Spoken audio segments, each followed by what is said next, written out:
Biz buna deriz hırlet. Sizdence derler ona. İnsanlar kazırlar kuyu.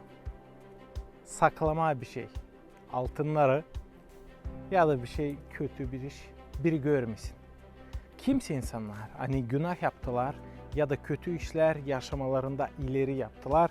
İsterler saklama kuyular içinde da gömmeye da hiç getirmeme akıllarına eski yaşamaklarını.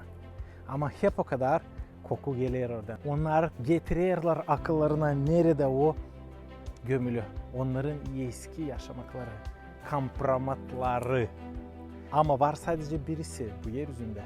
Allah, İsus Hristos. Kim kabıtlamayacak seni saklı günahların içinde? Sen yaşayarak da bu yeryüzünde pişman olarsaydın, gelerseydin ona. O zaman o çıkaracak senin günahlarını da yok edecek onları. Atacak arkasının ardına. Da unutacak. O affedecek seni de sen gideceksin göklere olacaksın onunla. Ne güzel, ne mutlu. O can, o insan kim oldu Hristiyan değil doğdu Hristiyan ama oldu halis Hristiyan. Pişman oldu günahlarında da inandı Hristosa. O zaman o varınca kazmasın kuyu günahlarını saklamaya. Zere Hristos artık yok etti onları.